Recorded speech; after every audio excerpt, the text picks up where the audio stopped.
Assalamualaikum warahmatullahi wabarakatuh. Salam sejahtera untuk kita semua. Halo, perkenalkan nama saya Irza Friska Nofes. Saya dosen program studi Ilmu Hukum Fakultas Hukum Universitas Tadulako pada bagian Hukum Administrasi Negara. Tujuan video ini adalah rangkaian dari pernyataan diri dosen dalam unjuk kerja Tridharma Perguruan Tinggi atau PDD UKT-PT di bidang pengajaran yang berbentuk audio visual. Saya akan menjelaskan terkait dengan keilmuan saya yang relevansinya dengan mata kuliah yang saya ampu menggunakan metode DIA yang merupakan kepanjangan dari Delivery, Interaction, dan Assessment. Saya menjadi dosen sejak tahun 2017 dengan kualifikasi akademik ilmu hukum dan konsentrasi hukum administrasi negara. Berdasarkan konsentrasi keilmuan dan kualifikasi akademik yang saya miliki, maka saya ditugaskan untuk mengampu beberapa mata kuliah yang relevan, yakni hukum administrasi negara, hukum keuangan negara, hukum ketenagakerjaan, hukum pajak, hukum perizinan, hukum penataan ruang, serta hukum acara dan praktek peradilan tata usaha negara. Pada kesempatan ini saya akan menjelaskan mendetail tentang mata kuliah yang saya ampu di prodi ilmu hukum, yaitu hukum administrasi negara. Mata kuliah Hukum Administrasi Negara memiliki kode DKH 181022. Merupakan mata kuliah wajib bagi seluruh mahasiswa Fakultas Hukum di Universitas Tadulako. Mengapa mata kuliah ini wajib? Dikarenakan salah satu profil lulusan yaitu mampu menguasai ilmu pengetahuan secara mendalam, melakukan kreativitas dan inovasi di bidang ilmu hukum, serta selalu berpikiran positif dengan menjunjung tinggi etika dan integritas profesi. Kemudian, mampu menganalisis masalah hukum dalam masyarakat.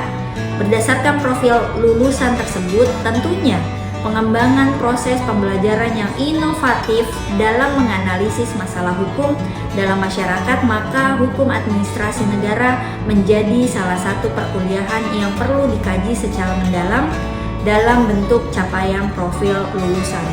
Mata kuliah hukum administrasi negara memiliki bobot 3 SKS yang dibawakan oleh 3 dosen. Mahasiswa diwajibkan untuk menempuh mata kuliah hukum administrasi negara pada semester ganjil.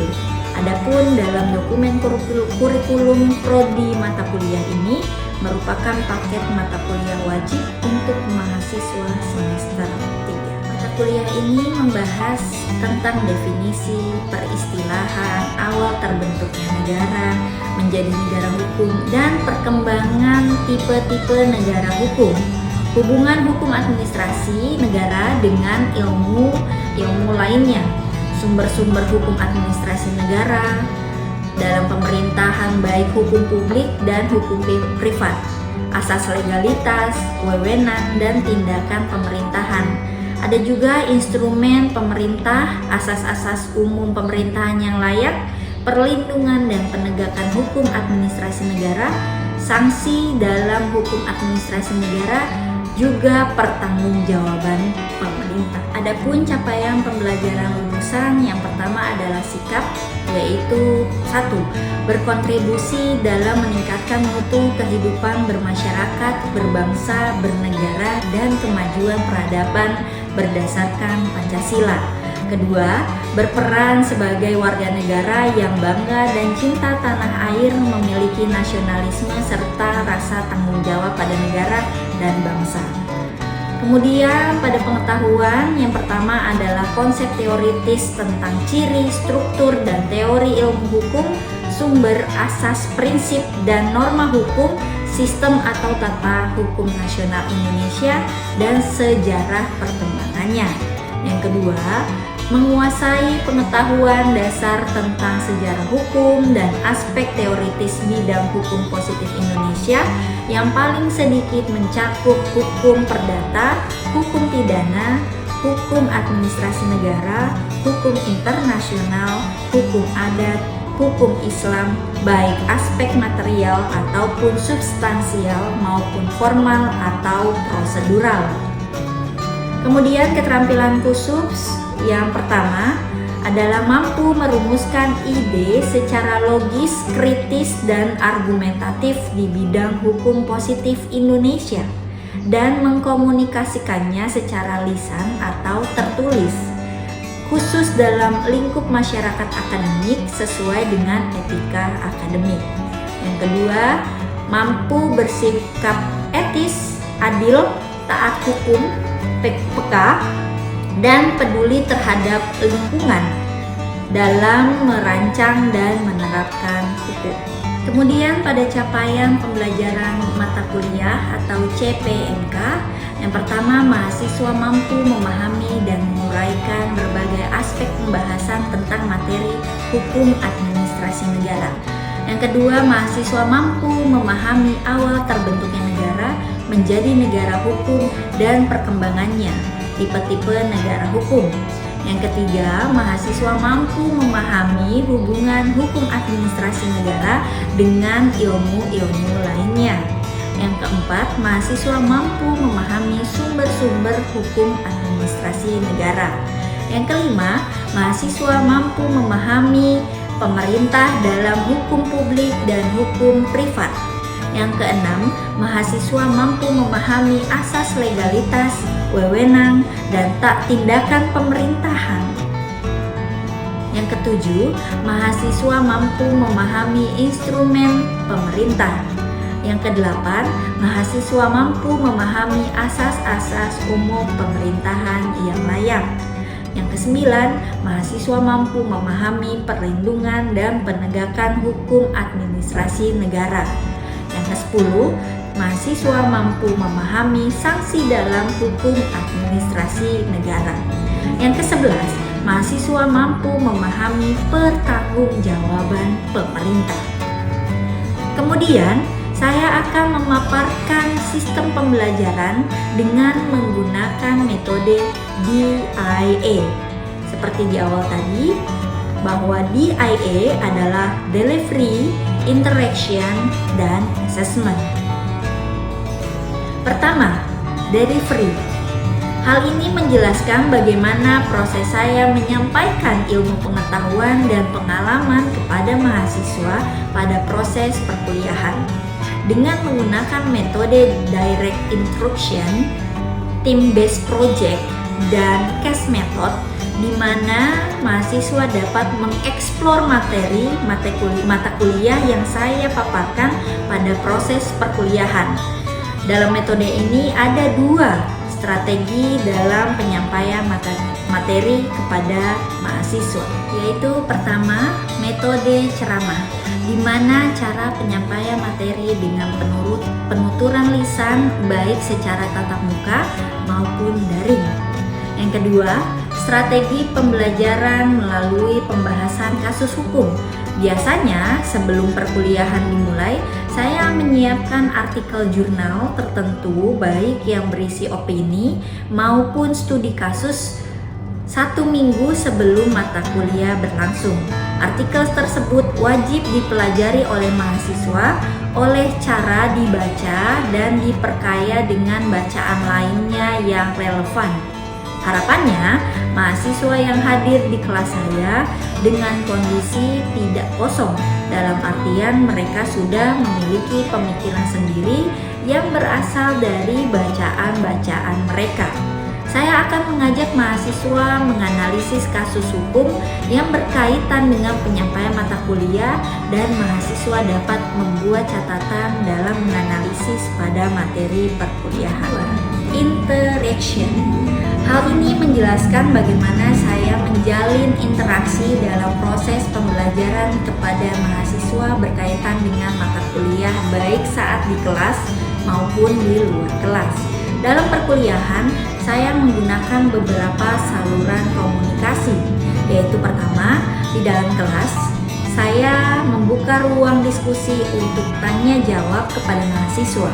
Penerapan metode ini akan mengasah mahasiswa dan meningkatkan keterampilan mahasiswa dalam inovatif dan berpikir kritis untuk menganalisis berdasarkan peraturan perundang-undangan, khususnya berkaitan dengan pemerintah dan pemerintahan. Tujuan saya ini adalah mendorong mahasiswa untuk selalu berpartisipasi aktif dalam mengemukakan pendapatnya agar suasana kelas menjadi lebih aktif. Dengan kesempatan tersebut, interaksi saya dan mahasiswa terjadi bukan hanya satu arah. Yang kedua, menggunakan media sosial, salah satunya WhatsApp, sebagai sarana komunikasi diskusi di luar kelas. Dalam grup WhatsApp, saya membahas topik terkini yang berkaitan dengan materi perkuliahan yang telah saya sampaikan. Hal ini bertujuan untuk diskusi dapat berjalan dan aktif dalam grup WhatsApp tersebut. Yang ketiga, saya menggunakan Google Classroom sebagai sarana pengumpulan tugas-tugas dan pemberian materi pada perkuliahan yang telah selesai. Asesmen. Hal ini menjelaskan bagaimana saya mengukur penilaian kinerja mahasiswa secara objektif di kelas. Sebelum perkuliahan, saya terlebih dahulu menjelaskan mengenai komponen penilaian selama perkuliahan berlangsung. Poin-poin tersebut masuk dalam kontrak perkuliahan yang telah disepakati antara dosen dan mahasiswa. Harapannya agar mahasiswa dapat mengetahui kriteria penilaian secara transparan dan mahasiswa mampu mempersiapkan strategi perkuliahan agar dapat berjalan dengan lancar dan mendapatkan nilai yang diharapkan. Berikut adalah contoh komponen penilaian yang saya sampaikan di kelas. Melalui sistem pembelajaran tersebut, biasanya mahasiswa lebih fleksibel dan adaptif dalam memilih aktivitas mana yang ingin diikuti dalam perkuliahan dalam rangka memperoleh nilai yang terbaik. Sebagai penjelas, dari alur pembelajaran yang saya kemukakan tadi, berikut tampilan audio visual proses pembelajaran mata kuliah Hukum Administrasi Negara di dalam kelas saya. Assalamualaikum warahmatullahi wabarakatuh. Waalaikumsalam warahmatullahi wabarakatuh. Gimana kabarnya? Baik. Sehat? Sehat. Gembira? Gembira. Galau? Sehat. Oke, hari ini saya Irina Puskano PSS Hasna akan membawakan materi berkaitan dengan hukum administrasi negara. Ya, hukum administrasi negara ini 3 SKS bobotnya. Jadi karena ada 3 dosen yang akan membawakan, yang pertama itu saya, kemudian ada Bapak Abdul Rashid dan juga ada Bapak Gunawan Arifin. Nanti for the next, nanti ketua kelas bisa hubungi Bapak itu ketika saya sudah habis di kelasnya. Ya, ada yang mau bertanya? Ditanya. Ini adalah capaian pembelajaran kita, ya. Jadi mahasiswa harus mampu memahami kontrak perkuliahan. Jadi ini adalah capaian pembelajaran. Jadi pertama itu mahasiswa harus mampu memahami kontrak perkuliahan dan mampu menjelaskan istilah dan kebutuhan hukum administrasi negara. Kemudian mahasiswa harus bisa memahami, menguraikan berbagai aspek berkaitan dengan pemahaman hukum administrasi negara. Kemudian Anda juga bisa memahami hubungan hal dengan ilmu-ilmu lainnya dan juga menguraikan sumber-sumber dari hukum administrasi negara. Untuk itu, di mata kuliah ini ada beberapa komponen nilai yang bisa kalian mendapatkan strategi atau mungkin ada kriteria khusus untuk kalian bisa mendapatkan nilai yang terbaik.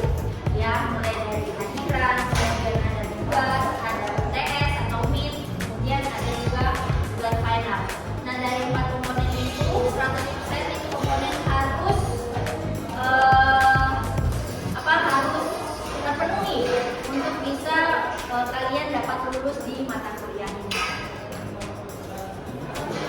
definisi hukum administrasi negara kan diartikan sebagai sekumpulan peraturan yang mengatur hubungan antara administrasi negara dengan warga masyarakat. Jadi berkaitan, hal itu lebih mudahnya itu pemerintah sama masyarakat, kita sama pemerintah. Jadi kalau misalnya dalam perdata itu adalah personal, orang dengan orang, kalau administrasi negara itu pemerintah dengan masyarakat. Di mana administrasi negara diberi wewenang untuk melakukan tindakan hukumnya sebagai implementasi dari polisi suatu pemerintahan. Apakah di antara kalian ada pemahaman yang lain berkaitan dengan hukum administrasi? Silakan, Mas Farida. Perkenalkan, saya Farida Rizali. Itu menurut saya pengertian dari hukum administrasi itu berdasarkan pendapat dari OMM. Itu adalah hukum administrasi adalah sebagai suatu gabungan ketentuan yang mengikat badan-badan hukum maupun yang terlihat atau mengikat badan-badan hukum menggunakan wewenang yang telah diberikan kepadanya oleh hukum tata negara. Ya, terima kasih Farida. Jadi memang kalau KTN sama HAN itu seperti kembar tapi tidak sama. Ya, dia sifatnya itu sama-sama objeknya itu negara. Nah, next kita bicara soal pemerintah sama pemerintahan. Apa yang membedakan? Imbuhan, ya kan? Yang satu pakai imbuhan, yang satu tidak. Oke. Apa sih artinya pemerintah? Pemerintahnya saja. Ada yang bisa jelaskan apa sih pemerintah? Menurut saya pemerintah itu memberikan sakit atau maknanya Sebuah jabatan. Kalau pemerintahan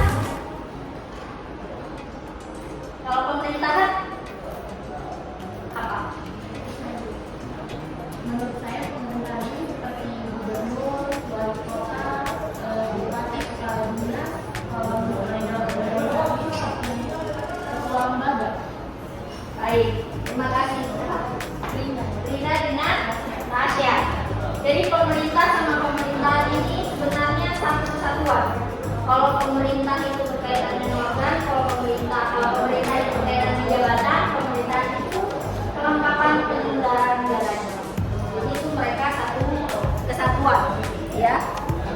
Kemudian ada hubungan HAN dengan ATN. Seperti di awal tadi saya mengatakan bahwa ATN hukum administrasi negara sama hukum tata negara itu berkaitan. Bahkan hukum administrasi negara itu sama berkaitan dengan seluruh keilmuan, pidana, perdata, adat, ya, semuanya itu bisa berkaitan. Nah, hubungannya kalau istilahnya HAN itu dianggap biasanya disebut negara dalam keadaan bergerak. Kalau di ATN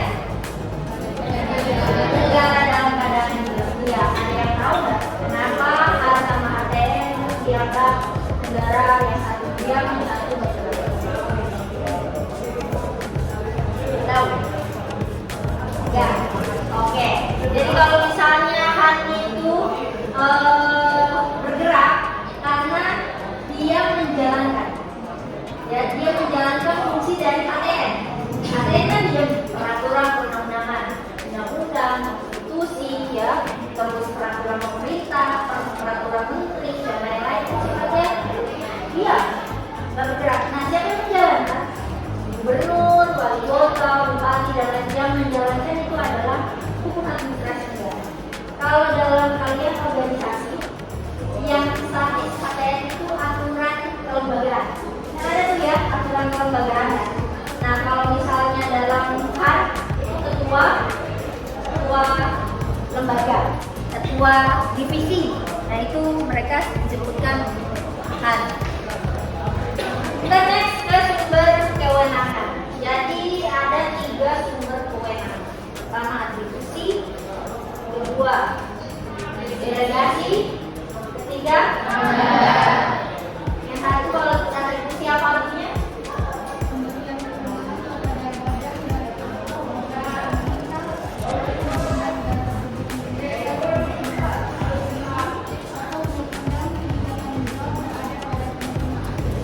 Ya, berarti apa tadi?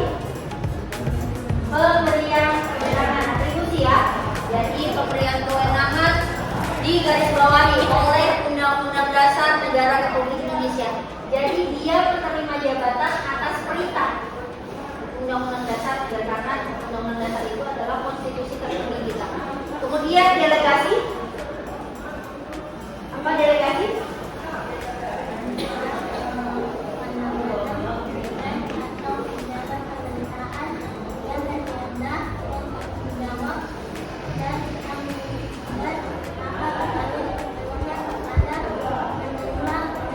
Ya, biasanya ada yang diberikan, ini delegasi Fakultas Ekonomi, ini delegasinya Universitas Tadulako, kayak gitu. Nah itu sebenarnya adalah pelimpahan kewenangan. Next, atribusi, ada yang bisa jelaskan?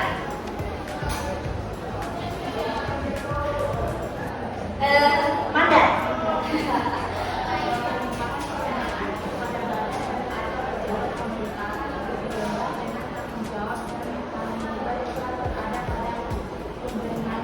Ya, mandat ini sebenarnya juga pelimpahan kewenangan kepada badan atau pejabat pemerintah yang lebih rendah. Misalnya ya, dekat Fakultas Hukum tidak bisa menghadiri. Ya. Oh, saya berikan mandat kepada Rifki atau Ilham untuk menghadiri. Nah, itu mandat. Kayak gitu. Ya, kalau misalnya bicara soal sumber kewenangan. Nah ini ada contohnya. Siapa yang bisa menjawab contoh yang ada saya berikan? Kepala desa diberikan kewenangan dalam hal mengangkat dan memberhentikan perangkat desa. Seperti tadi pengertiannya, ya ada 3 sumber kewenangan. Nah bicara soal kepala desa yang memberikan kewenangan dalam mengangkat dan memberhentikan. Jadi kepala desa berhak untuk memberhentikan, yang mengangkat dan lain-lain itu biasanya disebut apa? Itu biasanya dimaksud dengan delegasi.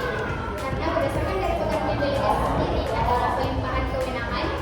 Kemudian maka contohnya kewenangan berupa dokumen administrasi kependudukan. Ini adalah urusan Menteri Dalam Negeri, kemudian Dukcapil menerbitkan dan menandatangani.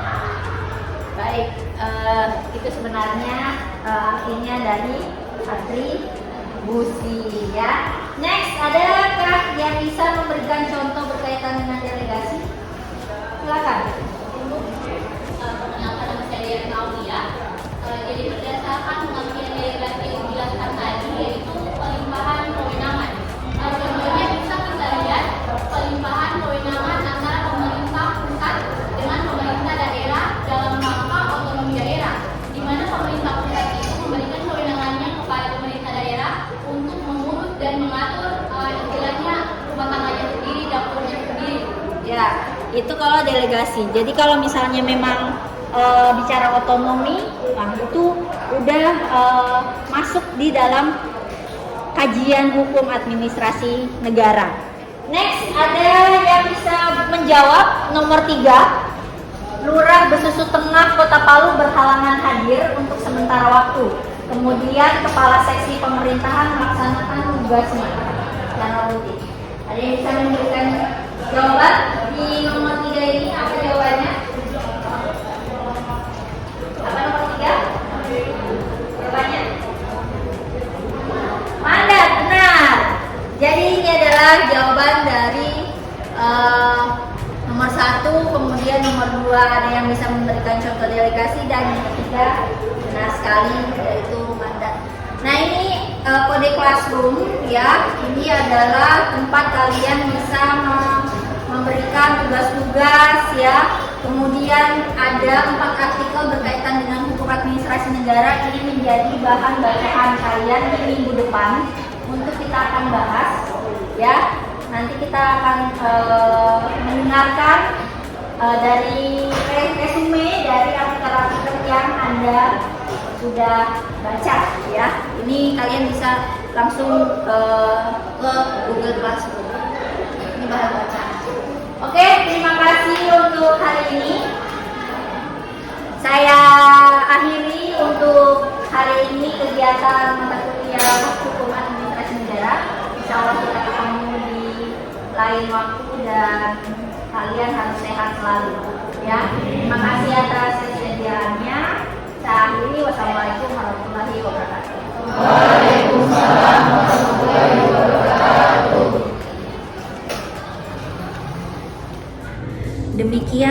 pernyataan diri dosen dalam unjuk kerja Tridharma perguruan tinggi saya di bidang pengajaran. Semoga apa yang saya sampaikan pada kesempatan ini dapat bermanfaat dan sampai jumpa di lain kesempatan. Terima kasih. Wabillahi taufiq wal hidayah. Wassalamualaikum warahmatullahi wabarakatuh.